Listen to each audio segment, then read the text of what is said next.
Good morning, everyone. It is with great joy and a deep sense of responsibility that we begin the 60th cycle of debates of LEPADIA, the Laboratory of Advanced Studies and Research in International and Environment Law at the Federal University of Rio de Janeiro. This meeting represents not only the continuation of a well-established academic project, but also a space for qualified interdisciplinary dialogue committed to addressing the most pressing challenges of our time.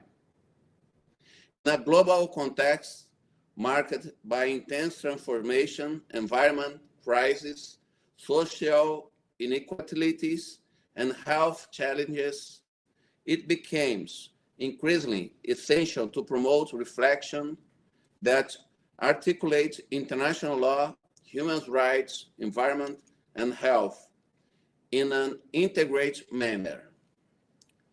This year, we have the honor of receiving support from important institutions and partners who share the same vision, including the One Health Summit, the Human Rights Commission of the Bar Association of Rio de Janeiro, the Human Rights Observatory, and Grande Editora.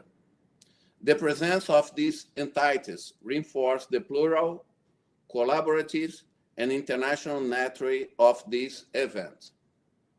The cycle of debates takes place in a hybrid format, reaffirming our commitment to the democratization of knowledge and the broad and inclusive access.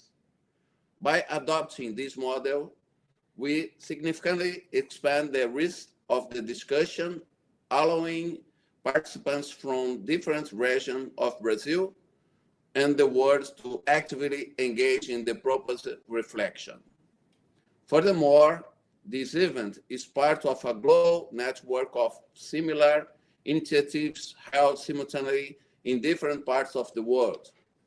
Therefore, we invite everyone to access the official platform of the event, where it will be possible to follow international broadcasts from Brazil to Australia, across different continents and perspectives.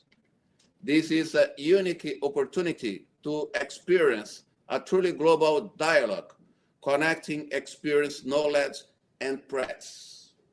More than an academic event, this cycle of debates is a space for collective construction, active listening, and strengthening commitments to the promotion of human rights, environment protection, and the defense of health in this broadest sense as proposed by the integrated One Health approach. We are living a moment of great joy, but also of renewed competence.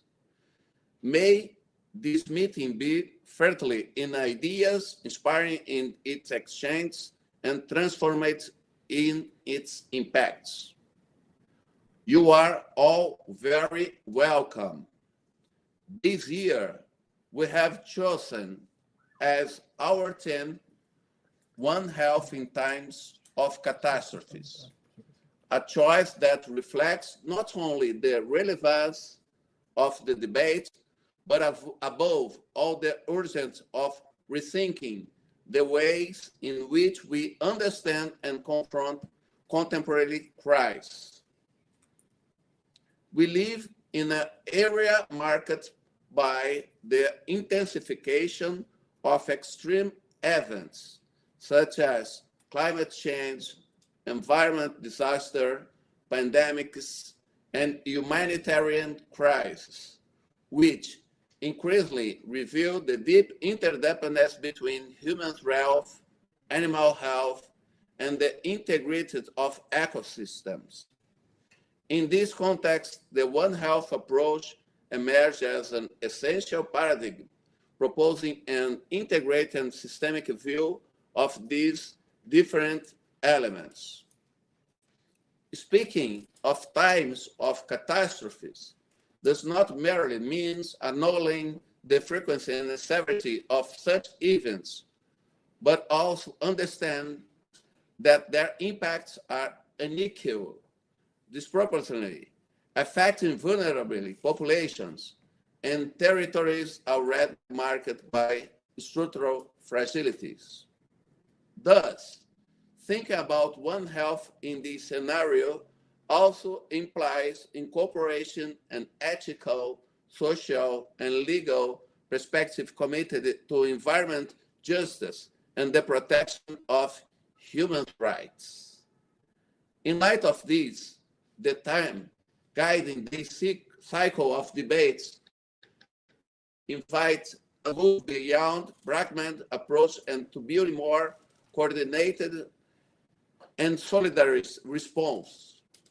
It's a call for the articulation of knowledge, institution, and practice in the search of solutions that are both effective and sustainable.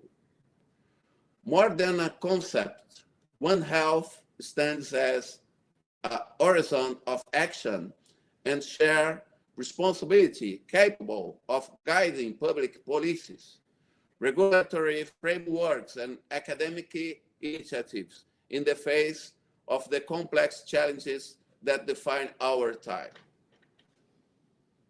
The cycle of debates organized by Lepadia unfolds over 2 days of intense reflection and interdisciplinary dialogue around the theme of One Health in times of catastrophes, bringing together research and experts committed to the contemporary changes that connect law, health, and environment.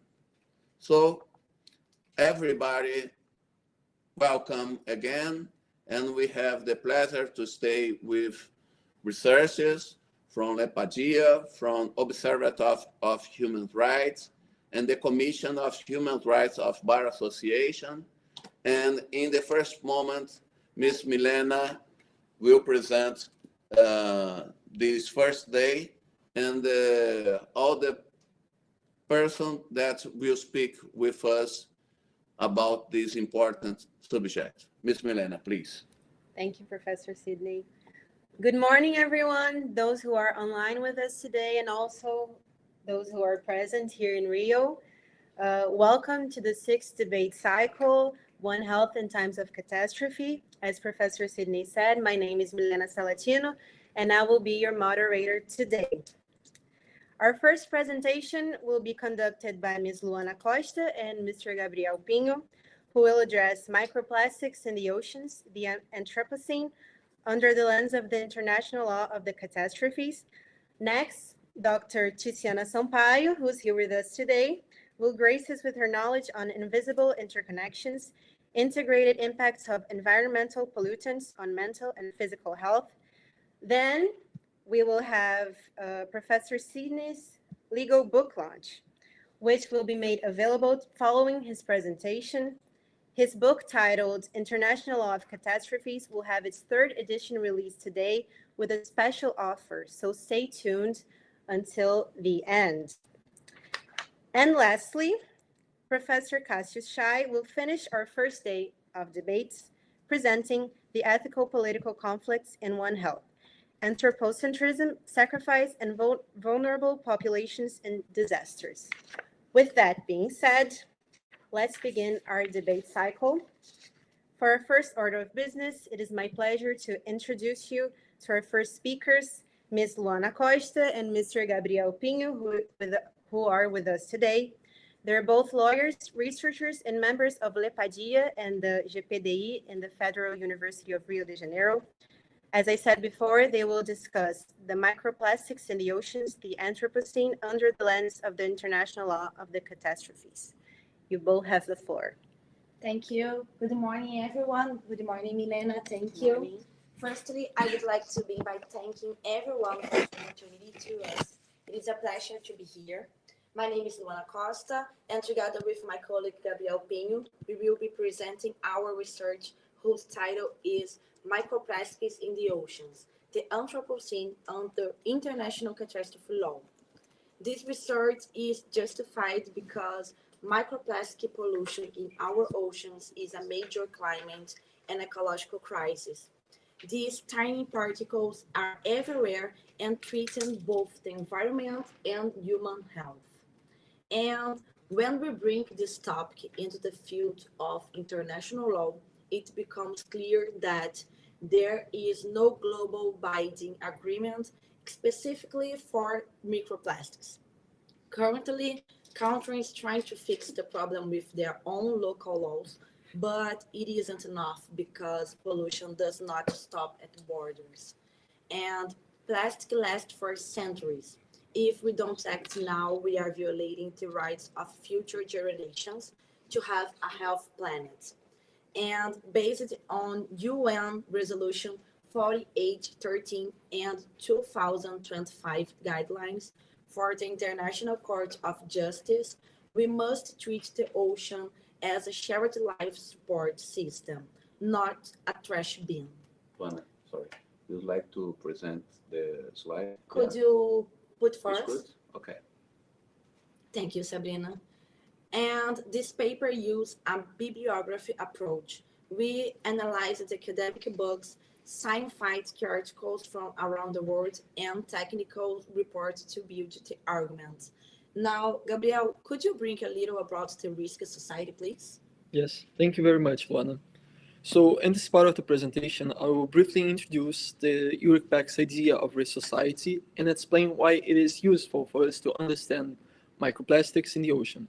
Beck argues that in late modernity, societies are organized less around the distribution of wealth and more around the distribution of man-made risks.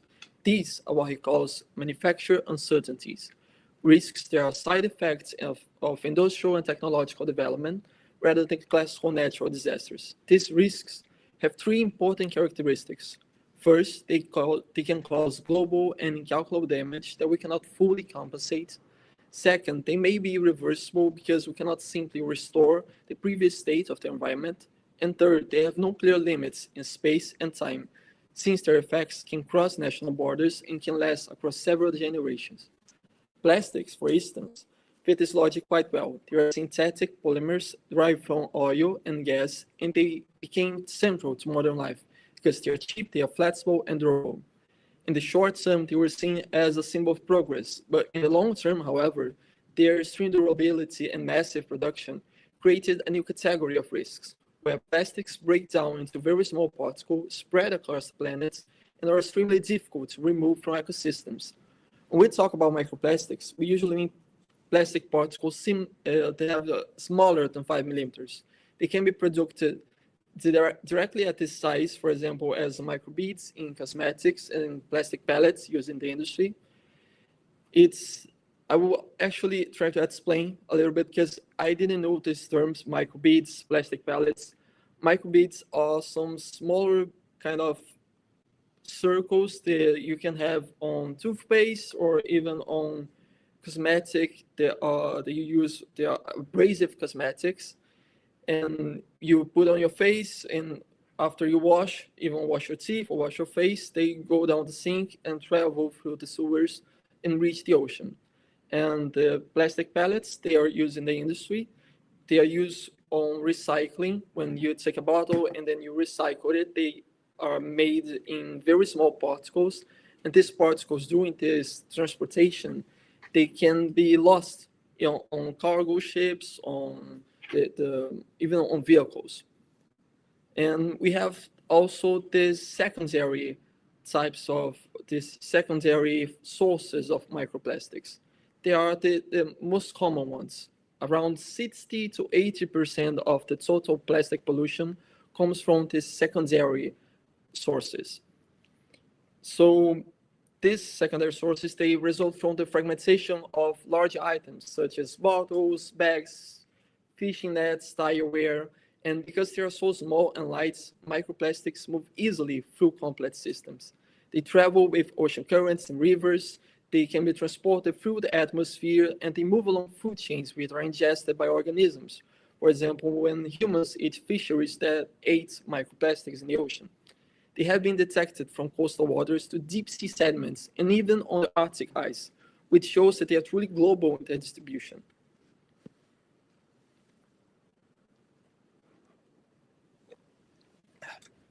However, at the same time, their full impacts on marine ecosystem, human health, and even on climate system are still uncertain, but they are likely to be serious and at least partly irreversible on the human timescale.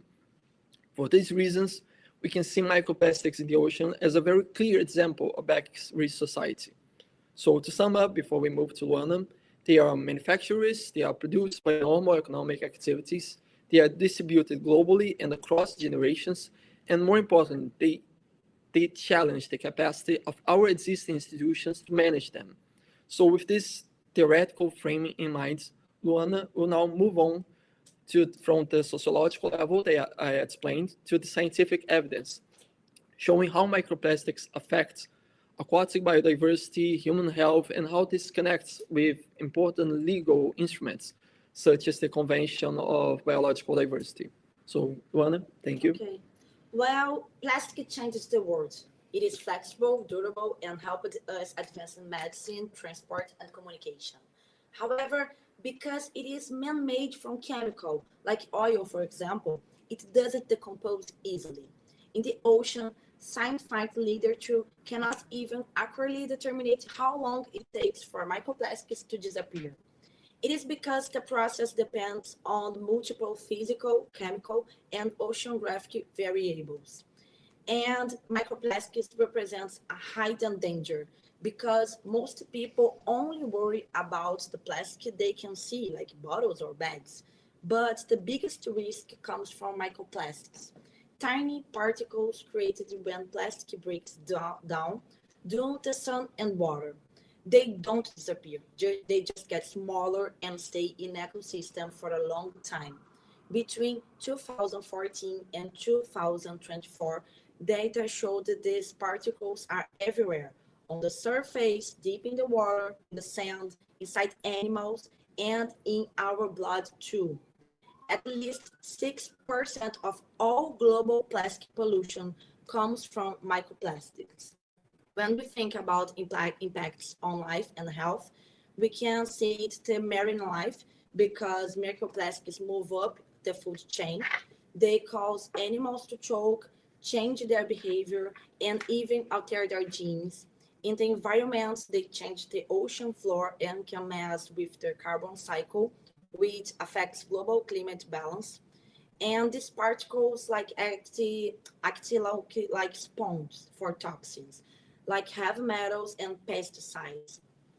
Tiny creatures like plankton eat microplastics by mistake. Then small fish eat the plankton, and big fish eat the small fish. The plastic and the toxins are inside it move all the way up to the top of predators. Now we have an image to illustrate this phenomenon. And since we eat the seafood and drink water, microplastics have entered our bodies. They have been found in human blood, breast milk, and even in the placenta. Now I will pass the word to my colleague Gabriel, who will bring new perspectives on this problem. Thank you very much again, Luana. So after her scientific and biodiversity overview, I will turn to the legal response and present Professor Sidney's proposal for an international catastrophe law. We have also the book here. This is the oldest version, the second edition. We're going to launch the third edition today. So it's a great pleasure.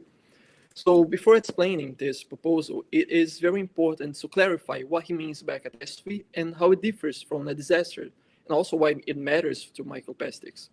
A disaster is a calamity event or series of events that results in a significant loss of life, serious human suffering, displacement, or large-scale material and environmental damage. Catastrophes, on the other hand, refers to an even more severe category of events. A catastrophe is a disaster of such scale and intensity that it clearly exceeds the coping capacity of the affected community or even of a single state acting alone, and therefore it requires broad and coordinated international action.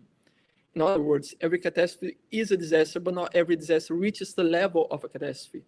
catastrophes are disasters with systemic, often long-term consequences that deeply disturb the normal functioning of society and of the environment, and it demands a different quality of response. Based on this approach, we can identify different types of catastrophes. For example, the natural catastrophes like mega earthquakes, tsunamis, extreme hurricanes that cause massive loss of life and destruction and clearly exceed local response capacities.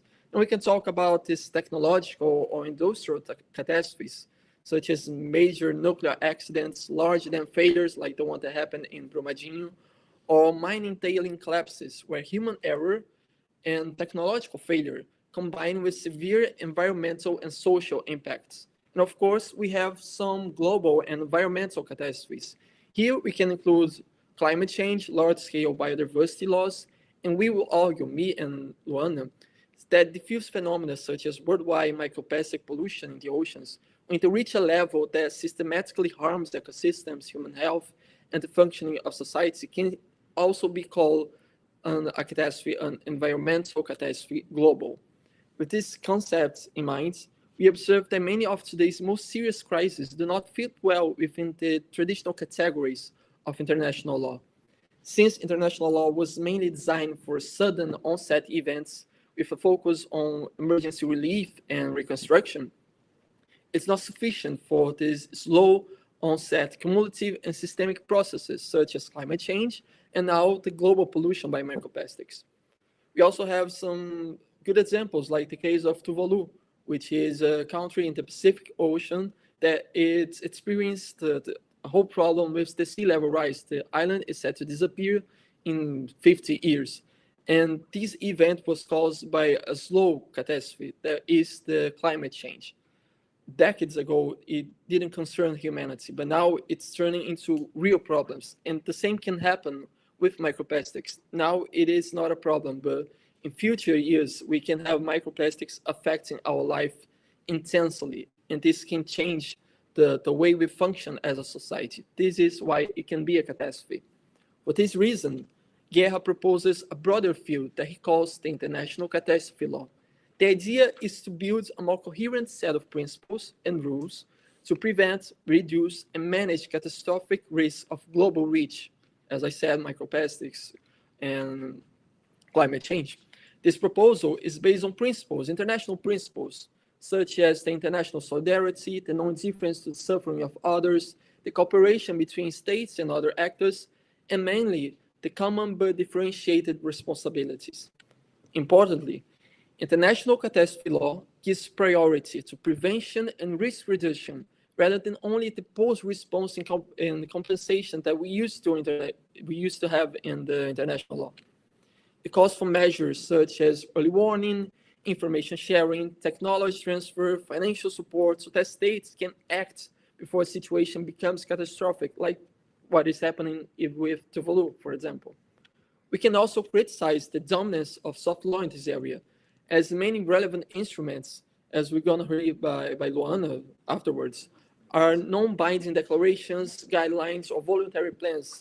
Even though these instruments can be useful, they are often too weak when we face systemic and predictable and global risks such as climate change and microplastic pollution. That is why we need a progressive hardening of some of these norms into binding international law and the creation or strengthening even of regional and global institutions that can coordinate better and monitor state action in catastrophic situations.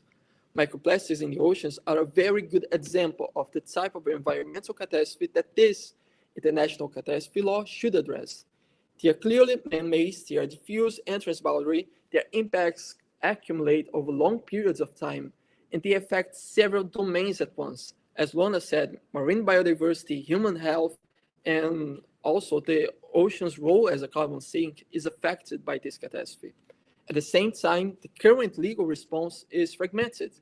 Microplastics are covered only indirectly by general marine pollution rules under the law of the sea, by agreements on waste and chemicals, and by biodiversity treaties, such as the Convention on Biological Diversity. But none of these regimes is specifically designed for this slow onset intergenerational catastrophes, such as microplastic pollution. This is exactly the kind of governance gap that the international catastrophe law is meant to confront.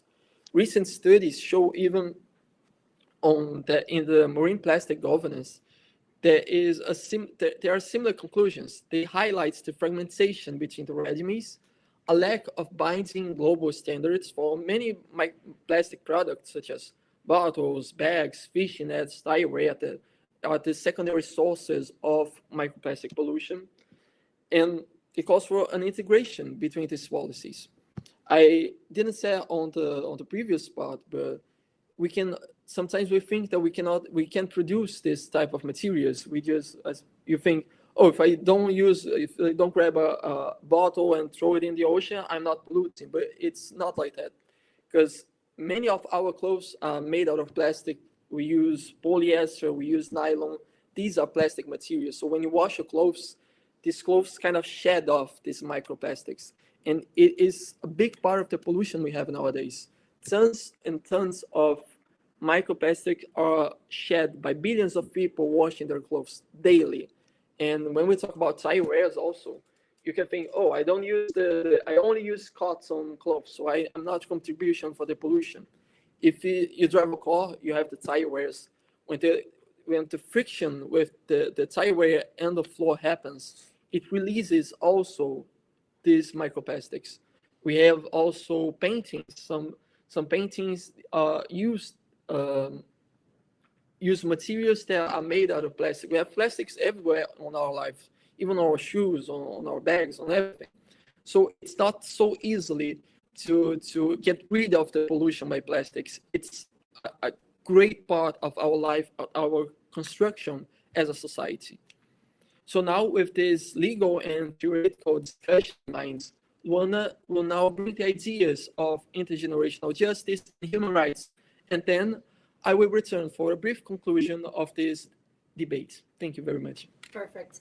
Well, historically, international law treats the sea as a place for freedom of use and exploitation, while 1082 Montego Bay Convention it's like the constitution of our oceans, created the rules for protecting the marine environment. However, it isn't enough for today's problems. There are three key parts you should know. First, Article 192. It is the biggest one. It says every country has a legal duty to protect and preserve the marine environment. It is not a choice, it is an obligation. And the Article 194, this article says countries must take every measure possible to stop pollution for any source. This includes the plastic coming from factories or ships. And the Article 207, it's very important for microplastics because it targets land-based pollution. Since most plastic reaches the ocean through rivers and cities, this article says governments must create laws to stop it at the source. Next, we have the Convention on Biological Diversity. While the Montego Bay Convention focuses on water, the CBD focuses on life. It says we must protect the integrity of ecosystems because microplastics enter the food chain and change the genes of marine life. This pollution is a direct violation on the CDB's goals to keep natural health and diverse. But microplastics are what the British philosopher Timothy Morton calls like hyperobjects. To understand why microplastics are so hard to control, use a concept called hyperobjects. Think of an hyperobject as something so big and spread out that humans cannot fully see it or touch it all at once. Microplastics are the perfect example. They are invincible, they are everywhere, from the deepest ocean to our own blood. And they will last for hundreds of years because they don't have borders and they don't disappear. Our old laws don't know how to handle them. They are a global problem that is simply too large for any one country to fix alone. However, the international community is trying to act against it. But unfortunately, it's not progressing at necessary speed. In 2022, the UN started working on a global plastic treaty, but countries still disagree on how to do it. Now, there is no global binding agreement specifically for microplastics. And in 2025, the International Court of Justice stated that countries have a legal duty to protect the climate system. Having a clean health environment is now recognized as a human right. Now, Gabriel, can you read the conclusions, please? Yes, thank you very much once again, Luana. So to close this discussion, I would like to highlight the three main messages that we sent today. First, microplastics in the oceans are a paradigmatic risk of the Anthropocene and of back-risk society. They are manufactured by the human activities, they are global and long-term, they affect marine biodiversity, human health, and even the ocean's capacity to absorb carbon from the atmosphere. Second, this phenomena reveals serious weaknesses in existing international regimes, including the Convention on Biological Diversity, and general marine pollution rules, as the ones that are held by the Law of the Sea. It confirms the relevance of Professor Sidney's proposal for international catastrophe law, based on solidarity, non-indifference to the suffering of others, cooperation, as a way to address these slow, transboundary, and intergenerational catastrophes. Third, microplastic pollution must be understood not only as an environmental management problem, but also as a question of intergenerational justice and of the right to a clean, healthy, and sustainable environment. This calls for an ecological reorientation of international law, so that it can better respond to the triple planetary crisis of climate change, biodiversity loss, and pollution. So thank you very much for your attention. Thank you to the viewers that are watching us on YouTube. And me and Luana will now be moving on to the questions, if you have any. And thank you very much. Thank you. Thank you so much, Luana and Gabriel. Before we open to some questions, I would like to thank you for your presentation. It was really insightful. You managed to show us how environmental harm in the Anthropocene is diffuse and transboundary, and also how our lives are ingrained and uncontrollably connected to microplastics, even if we do not see them or even acknowledge them, which turns this into a global problem that requires our immediate and urgent actions in order to try to mitigate some damages that have already been caused and those that we know will be caused in the foreseeable future. So thank you so much. We are open to questions. Does anyone have any appointments or questions to be made on their study? No? Okay, so we will now move on. Still on the topic of pollutants and health, it is my pleasure to introduce our next speaker, Dr. Tiziana Sampaio, who is a physician, psychologist, and health communicator, currently serving as Director of Welfare and Physical Health Assistance at CAARJ, which is the Assistance Fund for Lawyers of Rio de Janeiro. Tiziana holds a degree in psychology from the Pontifical Catholic University of Rio de Janeiro and a medical degree from Fundação Técnico Educacional Souza Marques, also in Rio. She will now present the theme, Invisible Interconnections, Integrated Impacts of Environmental Pollutants on Mental and Physical Health. Dr. Tiziana, you have the floor. Good morning, everyone. It's a great pleasure to be here as a speaker. And today I will talk about possible association between human disease and microplastics and also human mental health in this context. Thank you for the brief introduction. I'm very happy to be here.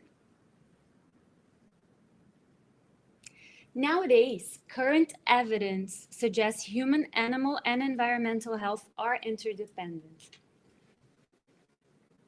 Before beginning this initial part of my presentation, I would like to provide some context regarding the sources of the data I'm about to talk about.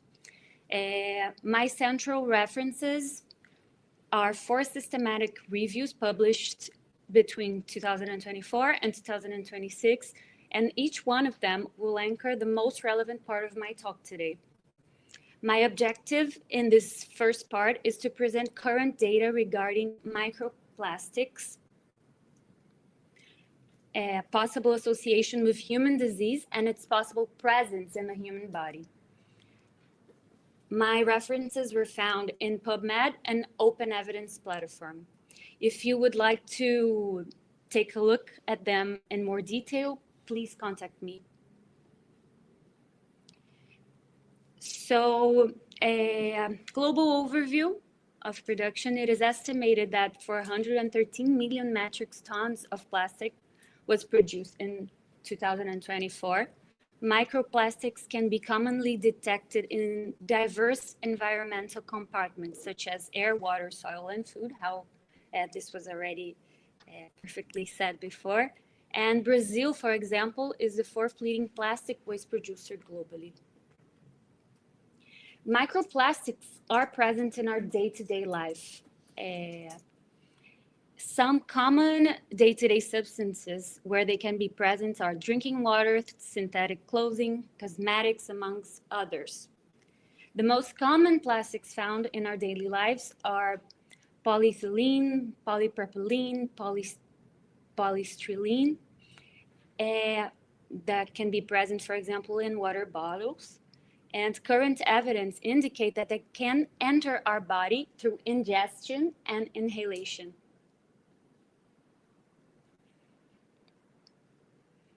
So microplastics in human tissues. Microplastics have been detected in multiple human biological matrices, demonstrating possible widespread internal exposure.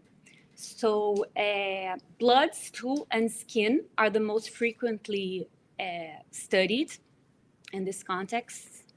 And microplastics produced through degradation of environmental plastic pollution have been detected in human tissues, including placenta and fetal meconium. Meconium is the first evacuation a recently born baby exposes after birth. The most commonly detected polymer types are PE, polyethylene, polypropylene, as I said, and polystyrene.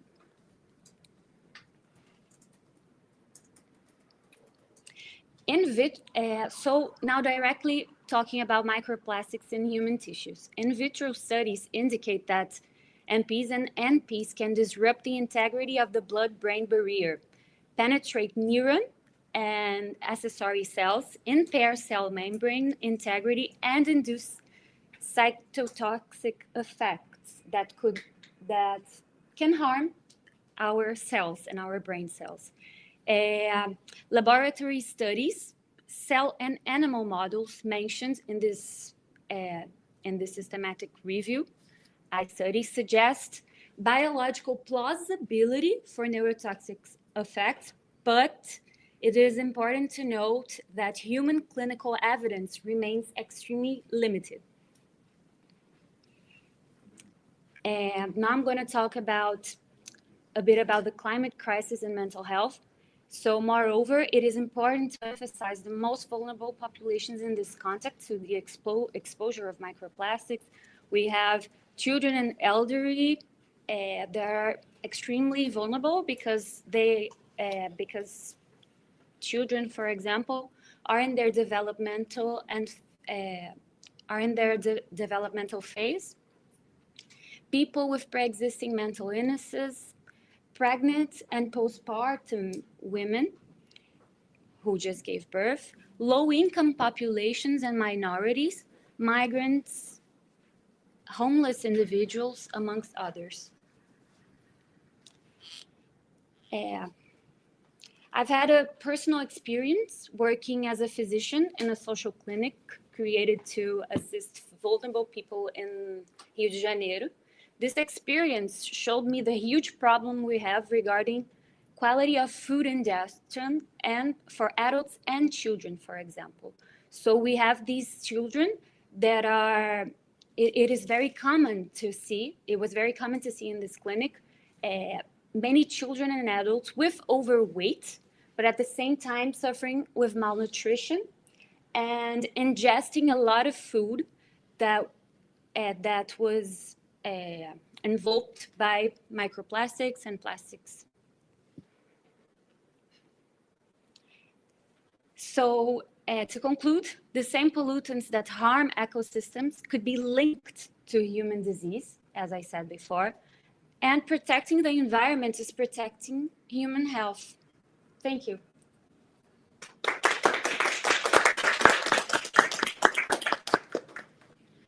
Thank you, Dr. Sampaio, for your a pleasure. presentation. It was interesting to see how both presentations, both Luana and Gabriel's and your presentations are interconnected in some ways due to microplastics, which are pollutants.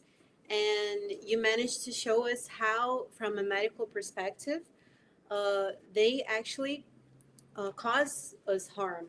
And so it was interesting to see how in the medical field we can clearly see how they are causing malnutrition and some health concerns, and also something for us to think about in the foreseeable future, how it is still affecting us.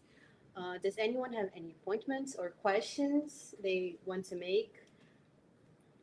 So thank you. Yes, Nicholas, speak, please. So thank you. It's a pleasure. I have a question regarding I think the post part. You said that nowadays we find plastics in our systems and it causes harms to disease, to us and to our health. So how can we, how can we take this plastic out of us? Like there is some studies with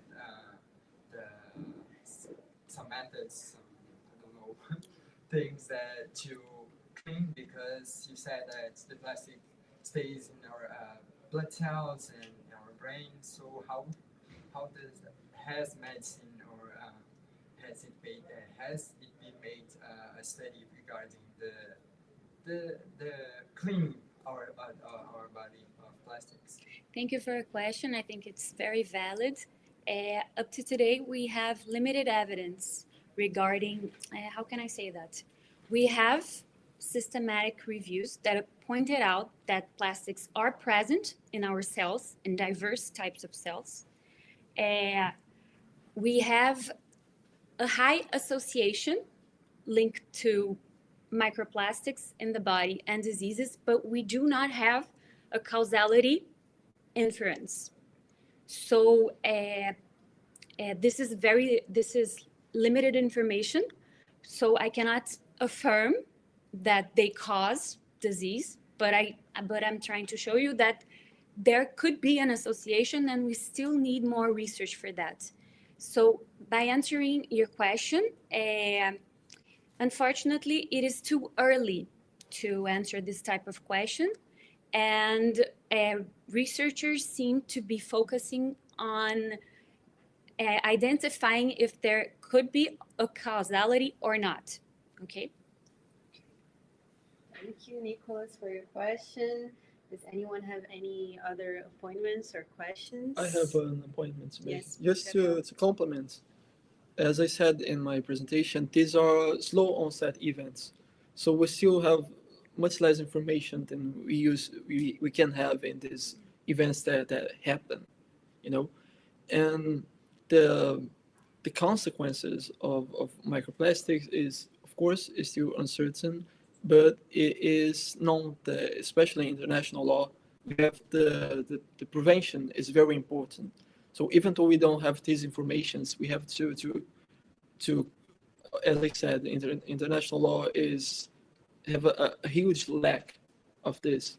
But the prevention is crucial because even though we don't have this information, it is very important to be prepared for these consequences that we may have, and it is a huge potential. And even if we develop some cure, some magical cleaning, as suggested, it is something that is not going to be cheap probably, and it won't be available for many of the countries that are affected by this problem. As I talked before about Tuvalu, which is a small country in the Pacific Ocean, they have also a problem with malnutrition and the obesity also, the same problem as you cited. And it is because the island doesn't have the resources. These small islands have very huge difficulty to have foods and to have food available. So they import a lot of it, and the food they import is not naturally made. They come out on bottles, on steel compartments. I don't know how to explain it. So it is also something that is going to be difficult to spread, even if we come up with a solution. That is why I think it's so important for us to prevent this kind of situations. Yes. So Just to add, thank you for your thank addition. you. So what my colleague is saying is that primary prevention, which would be the decrease in microplastics in the substances we get in contact to, would be a very important measure to decrease possible human cells bodies effect. And it's also interesting to point out that we have some pollutants that already have high level evidence of causality regarding diseases.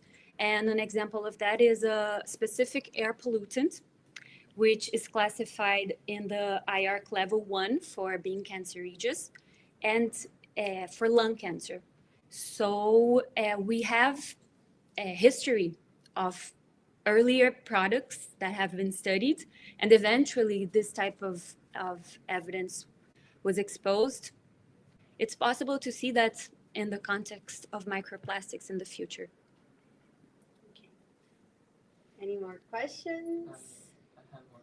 Okay. Mateus. Morning. Mateus. My question, I think, is for both the presentations. It's like the efforts of the international society to create international law about this subject, because this is a new problem of our world. And my question is like, the countries are making efforts, real efforts, to create international law to stop this, or it's like more scientific, and the governments are waiting for researchers about to produce laws, and like they right now doing something, or just waiting for the scientists to discover more about this field, because it's a very unknown subject. But this is my question: if the countries are right now doing something to create international laws about microplastics and all. As I can start to answer your question. I probably not the best one. Luana studied the legal instruments better than I, but something that I can affirm is that the conventions take a lot of time making. So even if we develop a treaty and try to pass it through international organizations, it would take a huge amount of time, because these treaties take time not only to make them, to write the treaties, but also to get the countries to sign up and to pass through all the legal internal bureaucracy, as you can say. So, Luana, if you can complement. It's because it's not so easy to do that, because you need a lot of countries and they need to want to do that. And for example, when we think about microplastics, we are trying to do that. ONU was trying to do a treat of microplastics, but the countries say, oh, I can't, oh, it's not necessary for me, I need to take money. Because when you think about ecosystem, you need to think about money. They come together, because when you say countries like, for example, China, they do a lot of things with their ecosystems for money. So you don't always think about what we want to ecosystem and what we want about the financial things to the countries. Because of that, it's not so easy to do a convention. Thanks. But there is a point that I think that is very important too, because when I start this kind of subject about international law of catastrophes, it was very difficult because we don't have any treaties about this. We have a very short bibliography, and in the first time I have to do it was very hard to me to start this subject that I did in 2011.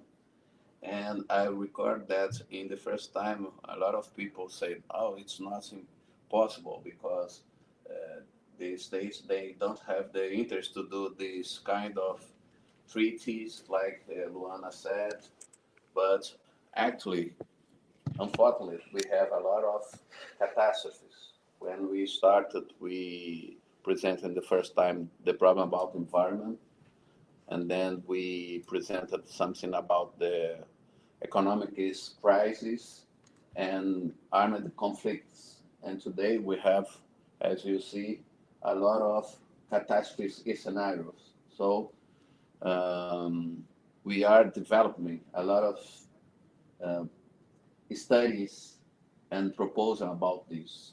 For example, Gabriel said about what is happening in Tuvalu. Last year, I presented an study, was a thesis of PhD in environment in State University of Rio de Janeiro, UERJ, about this. And we received an important recommendation for publish this study that's happening in Grande Editora about what is happening in that place. So this moment here that we have the opportunity not only to present here for this group, but for all the country, our research is very important to think measures about this problem that's happening in the world. And this kind of research that was presented by Luana, Gabriel, and Tiziana, I'm sure that develop a lot of measures, not only here in Brazil, but for the other states, because we have to do something in this moment. We don't have more time to expect that will happen something. The time is now. So I think that this will be possible in the very soon future, because it is a problem that's happening not only in environment but in our health too. Yes. Thanks. I'd like to quickly add something. Yes, of course. Something that is really interesting about catastrophes, and Eric Beck on his book, he talks about this, is that we cannot fully escape catastrophes. The countries that produce these events, like when we talk about pollution, we often talk about the USA, China, these big producers. Beck calls it the boomerang effect. If you throw a boomerang, even if you try to escape it through money, of course, these countries have a lot of money. So initially they can escape these problems because they have money. The difference between Tuvalu and the Netherlands and Veneza, for example, Veneza and the Netherlands have money to try to prevent this type of problem. So they are not going to sink so easily. Tuvalu is a small country, doesn't have a lot of income. So it's easy for Tuvalu to fall for this kind of catastrophes. However, as time passes, these events get much more stronger and inevitable. So these countries, even the ones they have the money to prepare beforehand, they are going to be affected, and they will want to have these kind of treaties passed on, because it is something that we cannot escape, as I said. So it is really important to notice the inevitability of this kind of scenario of catastrophes. It's not something that you can easily avoid, even if you have a lot of money. Yeah.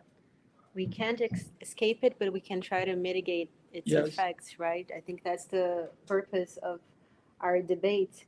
And just to also complement, if I may, we can't ignore the political aspect of international law.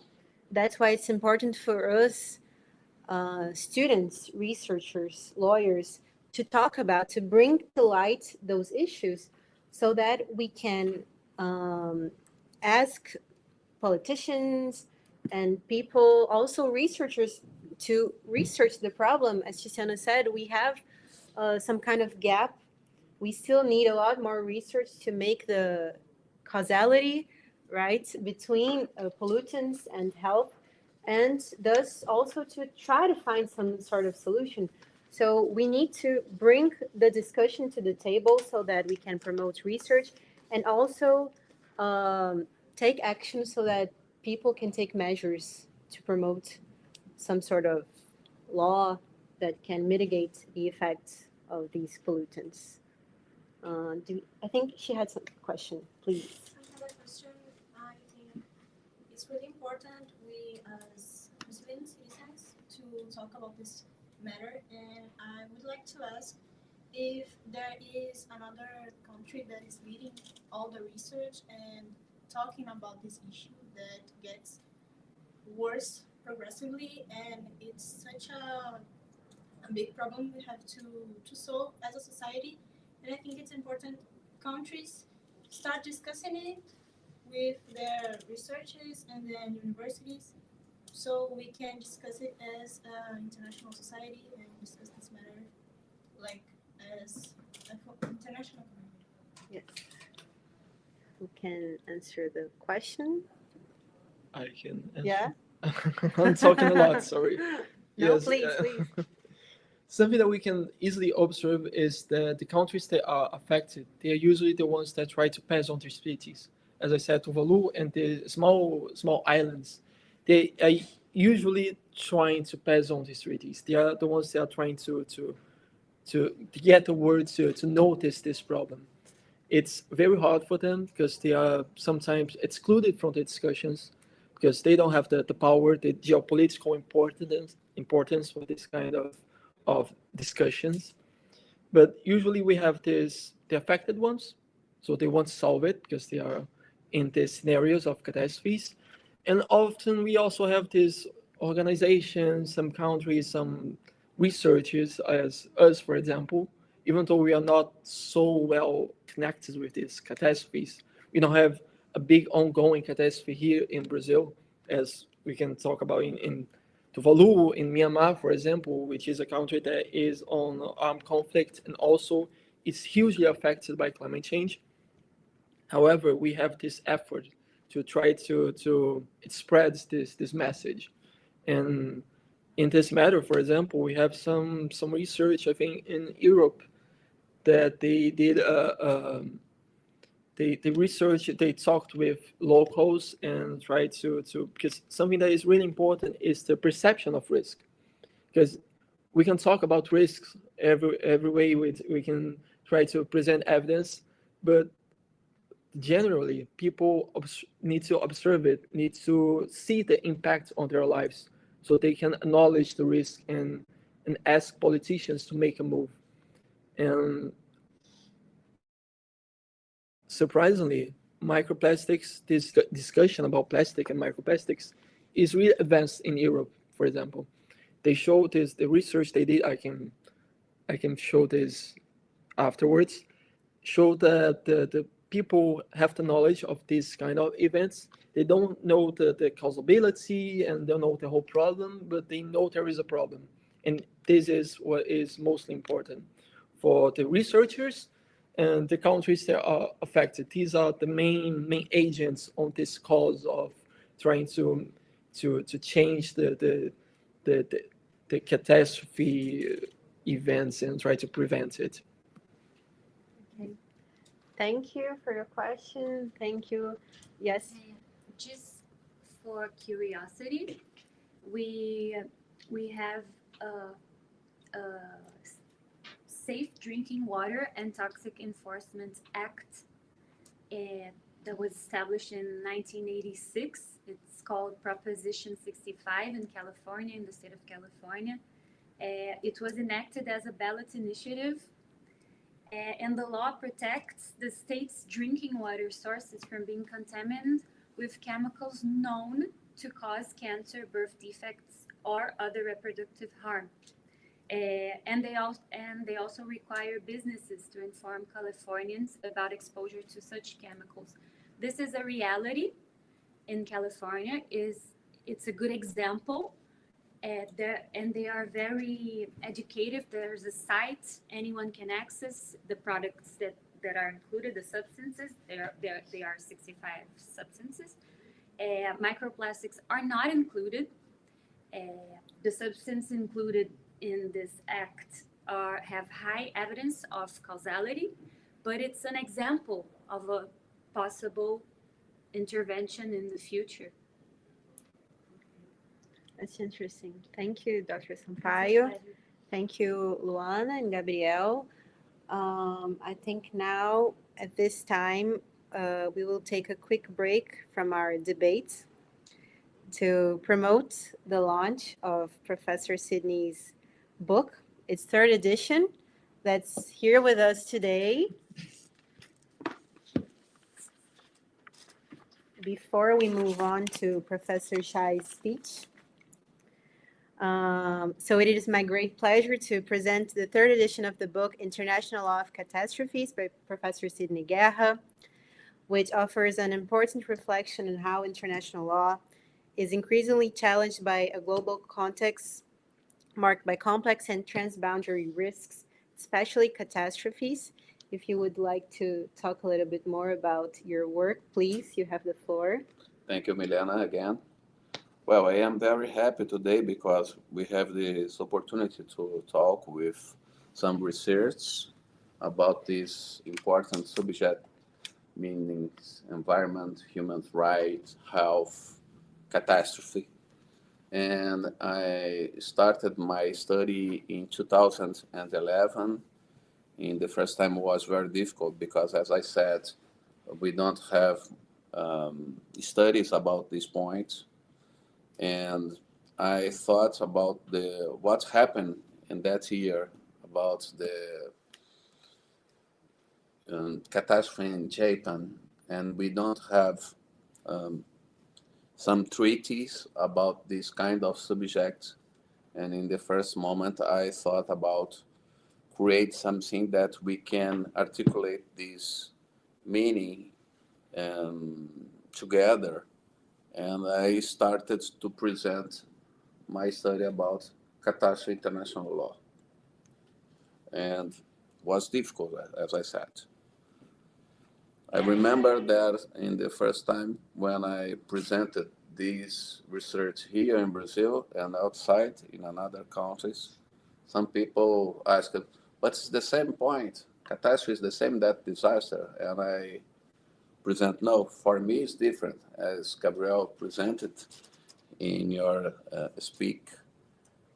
For me it's different because unfortunately we have a lot of problems in our world that we cannot have the measures to stop this.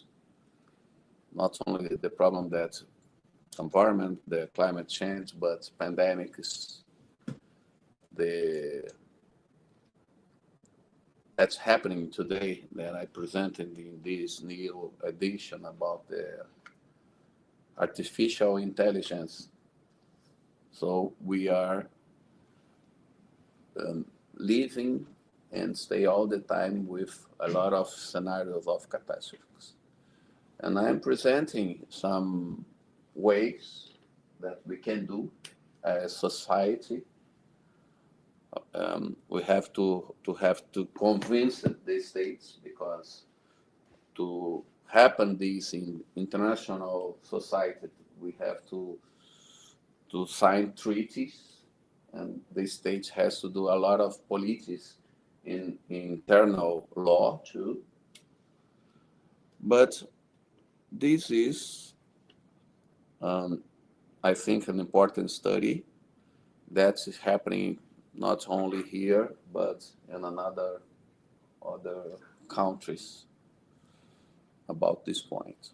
So for me, it's a moment that I am very happy to present my third edition.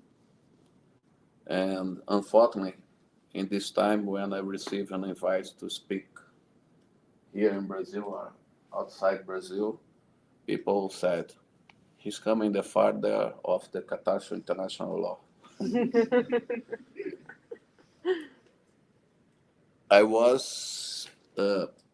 I'd be very happy if I have to show another kind of subject, but unfortunately we have this problem here, and we have as researchers to present some ways to combat these problems that we have in the world. So this book was presented by Francisco Prezek, that was a minister here in Brazil. He was a judge of International Court of Justice. And I'm very happy and grateful to this moment. Thank you, Thank you. Professor. Congratulations. So you can buy the new edition of what we will fairly call the father of international law of the catastrophes. You can buy it today for a special price. And Those thanks who to are Grande here- Editora, Yes, thank you to Grande Editora. and who to make also- this best price today Yes. and tomorrow. Yes, today and tomorrow. So the days that we are here in this event, you can buy this book, this new edition, for a special price. So today and tomorrow only. You can buy it online at grandeeditora.com.br, or for those of you who are present here today, you can talk to Sabrina, who's over there. Okay, and congratulations again, Professor. Thank you. Thank you so much. Okay, now we will move on to our last presenter Today, of the day, Yeah. because we still have tomorrow. Please, I will call Professor PhD Cassius Shai, who is going to be our third speaker. Professor Shai is a full professor at the Federal University of Maranhão. He holds a PhD in law from the Federal University of Minas Gerais and the Cardozo School of Law in New York, with postdoctoral studies in fundamental rights. Professor Shai is also a public prosecutor in Maranhão State, and he has an extensive experience in public law, particularly in constitutional law, international law, human rights, and public policy. He will be addressing the ethical political conflicts in One Health, anthropocentrism, sacrifice, and vulnerable populations in disasters. So without further ado, I would like to invite Professor Shai to begin his presentation, please. So, good morning, ladies and gentlemen. First of all, I'd like to express my deep gratitude to our master in hosting, Professor Sidney Guerra. Also, I'd like to present my gratitude and my greetings to all the students of the Rio de Janeiro and invited speakers. So I ask the organizers if my slides is being shared. I'm not sure. O slide dele tá. Just a moment, Professor. Okay, thank you Now- very much. I think it's okay. Thank you very much. So also I'd like to congratulate the wonderful speakers who just shared with us their perspective regarding microplastic, global health perspective, and legal framework, but not only legal framework, political choices. Also, I'd like once again to congratulate my dear friend and brother, Sidney, for the third edition just issued, so that us, as his readers, we can update as well our dialogues. So viewed through our ethical lens, what I have entitled for the last 25 years, Democracy of Risks, and systematically fragmented governance. These incoherences become normative failures rather than just technical gaps.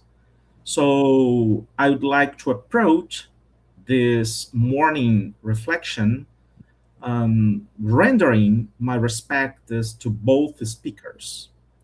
First, the dissonance between pervasive exposure to microplastics and the cautious language of, quote, no demonstrated harm, reveals an asymmetry in risk allocation. Scientific uncertainty is being interpreted in a way that protects incumbent producers and infrastructures rather than vulnerable populations, ecosystems, and future generations. So this contradicts any democracy of risks because those most exposed, coastal communities, workers, global south, us, Brazilians, for example, have least voice in defining acceptable uncertainty and harm. Second, the siloed nature of microplastic research and management exposes a form, what I called epistemic and institutional injustice. One Health discourse is invoked, but knowledge, funding, regulation remain compartmentalized, fragmented in sectoral bureaucracies and disciplines. So this systematically prevents affected groups from seeing and contesting the full risk configuration, sustaining a technocratic fragmentation that is ethically at odds with integrated participatory governance. Thirdly, the contrast between planetary scale framings, plastic as civilizational, intergenerational threat, and narrow endpoint regulation reveals, quote, structural irresponsibility.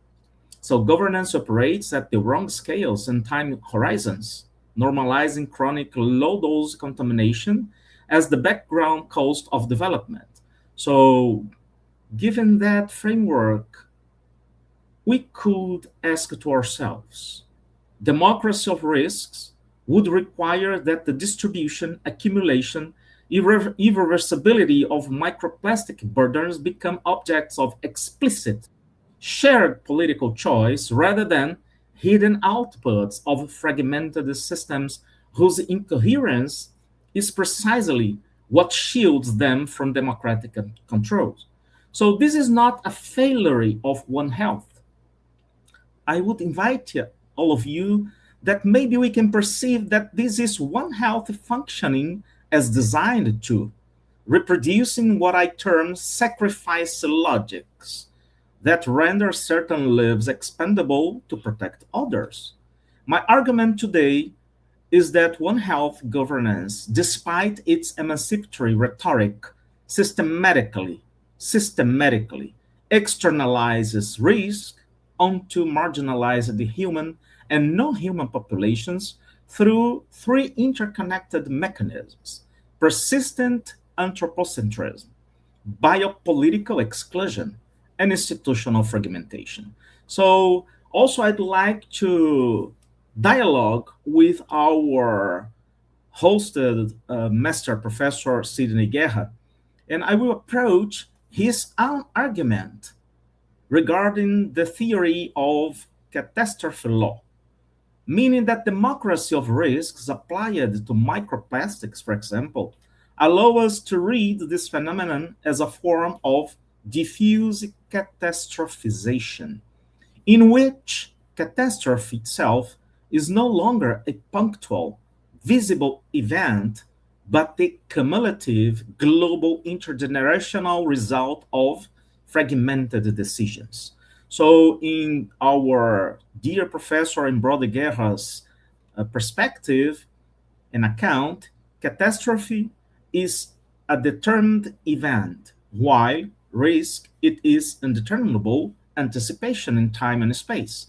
Precisely for this reason, Guerra argues for a new normative field aimed at preventing, mitigating, and overcoming such situations, filling the gap between transboundary risks and insufficient state responses. So, the fragmented governance of microplastics anchored in sector soft law treats the continuous expansion of plastic loads as, quote, normal cost of development. But under the lens of catastrophe law, as Guerra's theorization, this normalization appears as a denial of an ongoing catastrophe and as an ethical normative deficit of a scale. In this sense, a democracy of risks would require turning the anticipation of catastrophe scenarios linked, for example, to micro nanoplastics into the object of a specific legal regime, endowed with the positive duties of prevention, cooperation, reparation, consistent with the transnational diffuse and structurally unequal nature of exposure. So let me approach with a short provocation that cuts to the heart of our discipline. Back 2022, for example, South Korean authorities called 38 million animals to contain avian influenza, an intervention justified under One Health's integrative banner. Yet, the workers who carried out this slaughter were predominantly precarious migrant laborers, housed in cramped dormitories, exposed to zoonotic risk without adequate protection. And later, no surprise, they were deported when they sought compensation for occupational illness. My analysis proceeds from a critical normative framework I have developed in my broader work of risk democracy, as I mentioned before, and systematic fragmented governance as essential features for human rights protection. So, risk democracy, drawing back on Beck's, Ulrich Beck theory, but extending beyond his formulation, requires that those who bear the consequences of risk decisions possess meaningful voice in sharing those decisions. It demands inclusive stakeholder engagement, transparency in cost-benefit distribution, mechanisms for contestation, and recognition of plural knowledge, scientific, local, indigenous, experiential. So also, we shall understand for this reflection the very concept of systematic non-fragmented governance, which principally addresses what I identify as critical vulnerability in complex risk environments. So the very example just discussed early this morning by our wonderful speakers, microplastic, lack of coordinated governance. So we can also put together in the variables of discussion institutional arrangements where overlapping mandates, weak coordination, sectoral silos create accountability gaps. So fragmentation is not accidental. It reflects deeper tensions among state sovereignty, professional jurisdictions, and the absence of binding international frameworks. So these concepts are not merely analytical, they are juridical, and they are not only rhetorical.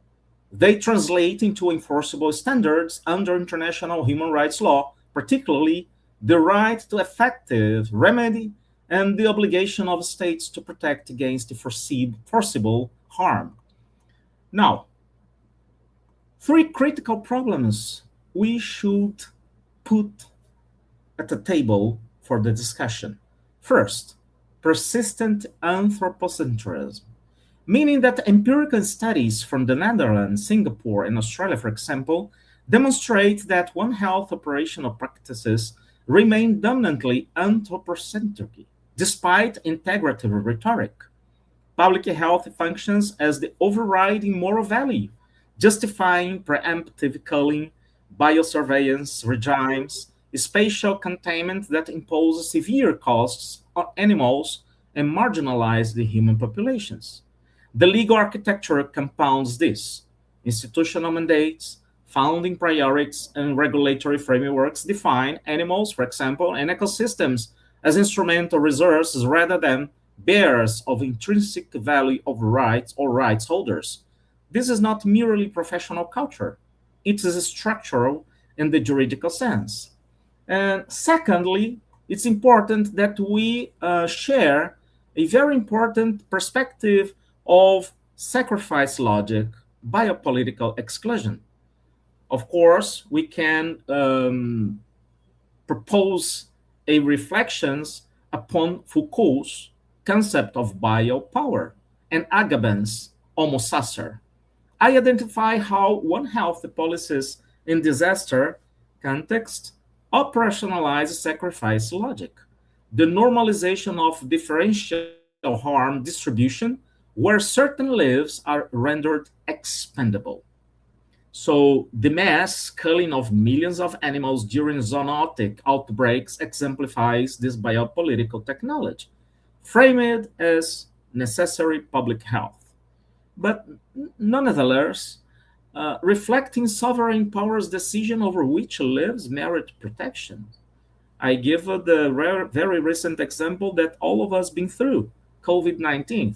Containment measures disproportionately harmed psychiatric patients, refugees, low-income communities, and racialized minorities through mobility restrictions, discriminatory enforcement, and unequal resource distribution. So critically, these outcomes are not exceptional deviations from One Health principles. They are systematic features of governance modes that prioritize containment over prevention, securitization over rights, technocratic expertise over democratic deliberation. And thirdly, we shall bring into the consideration of this framework discussion what I entitled fragmented governance and human rights deficits. So, for example, the European Union's COVID-19 response exemplified institutional fragmentation. Member states, all of us will remember very well, pursued unilateral, often contradictory policies that undermine collective action and complicated rights protections. At local levels, disaster mitigation, for example, catastrophic events frequently fails to integrate human rights-based spatial planning, leaving marginalized communities exposed to compounded risks.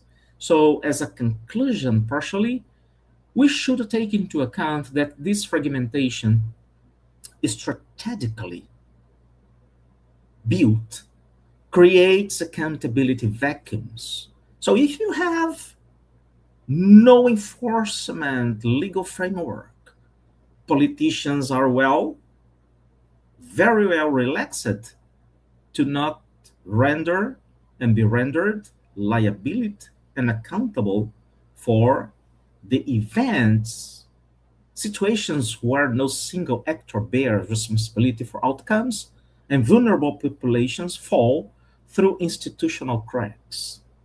So, not to decide to protect is already a very sharp injustice and unjustifiable decision.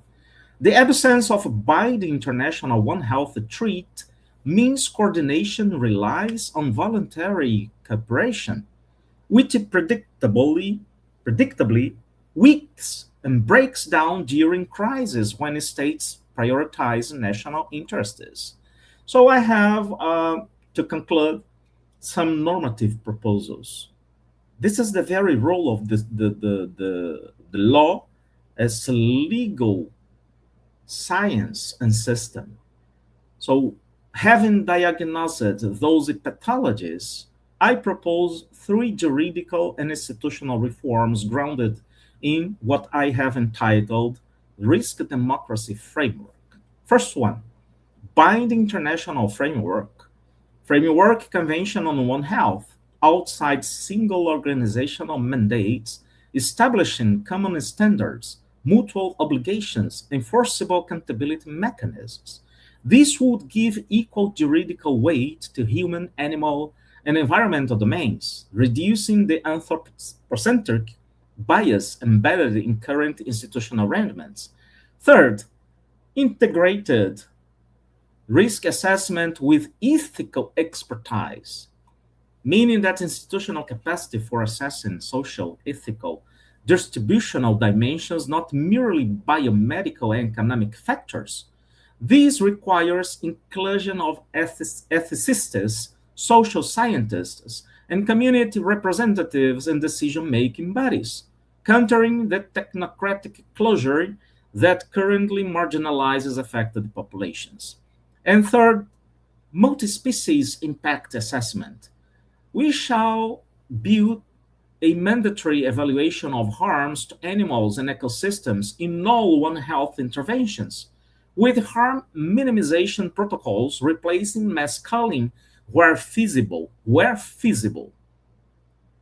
compensation mechanisms for affected farmers and workers that do not require them to surrender rights claims.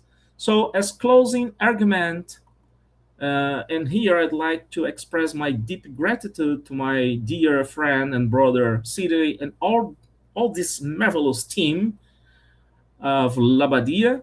My thesis ultimately challenges us to recognize that effective human rights protections in complex risk environments requires both democratic deliberation and institutional coordination, meaning that deficits in neither dimension produce the unjust outcomes we observe, there is no doubt at all, in One Health practice.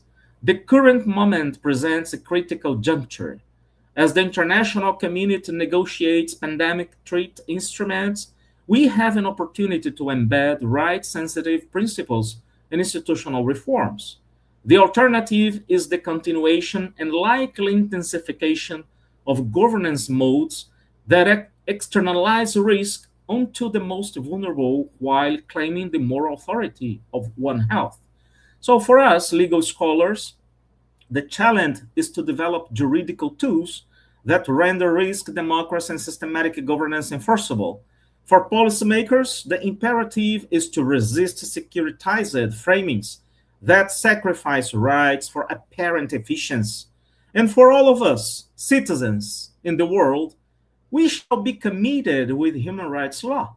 We must recognize that protecting vulnerable populations requires attending to the non-human interests with which their fates are inextricably intertwined.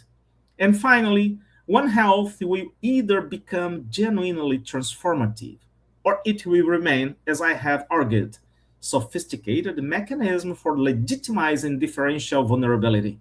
So the choice is ours to make, but not indefinitely.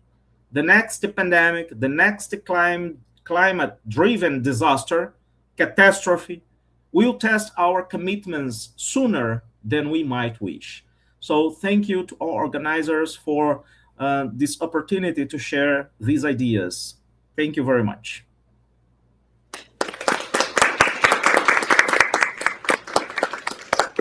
Thank you, Professor Shai, for your wonderful and insightful presentation. We now would like to open to some questions, but first, I would just make an appointment, something that Professor Shai brought to our discussion that I thought was really interesting, is that we do, from what I understood, we do have some international legal provisions that would or should be able to act as deterrents to these discrepancies in pollution victims and people affected or marginalized communities. But right now, I don't know if maybe because of technology, we are not seeing effectively those pollutants being, those discrepancies being mitigated, let's say, or any treaties or laws, international laws, as we talked about earlier, who would effectively provide us with some solutions or deterrents to the current issues which we are facing, such as microplastics. So does anyone want to make, thank you, Professor Shai, and does anyone want to make a couple of questions for our professor? No? Here? No? Anyone? Professor Sidney? No? Okay, so we thank you very much for your presentation once again. Before passing the stage to Professor Sidney so that he can make our conclude our day, I would like to thank everyone present here today, whether you are with us online on YouTube or if you are here presently with us. Thank you for coming and for participating. We hope to have brought some relevant insights to you. And also, I remind you that tomorrow we will continue here. So please participate in our second day and last day of discussions. Professor Sidney, please. Thank you, Miriam, again Professor Chai, thank you very much to stay with us. A pleasure to me and for everybody who stay here to listening and learning more with you. Well, I'd like to invite Professor Chai, Gabriel, Luana, Tiziana, and the other professor that will be here tomorrow to send an article about these points that they are presented here so that we can publish it as we usually do in other congress that we coordinate. I think that is the important measure because this is very valuable to us to understand a little more this point. And as you know, the interdisciplinary ways, for example, we have here a doctor from medicine. So she is dialoguing with us with this point. So I'm thinking about this, and I invited you and other people that has the interest to publish for this special edition about health, environment, human rights, and catastrophe. So, Professor Chai, please send us your contribute so that we can publish it. Thank you very Well, much, of course. See ya. yeah, again, thank you very much for everybody who stayed with us today. Tomorrow, as Milena said, we'll continue with this discussion. We will receive here very important researches that we are talking about this kind of subject. And to close today, I would like to thank you all, our speaker and participants, for such insightful and engaging discussion. Today's debates have clearly shown how complex and interconnected the challenges we face truly are. We look forward to continue this important conversation tomorrow in what will be our final day of discussions. Thank you all and have a wonderful day. Thank you so much and see you tomorrow. Bye-bye. Bye. Bye bye.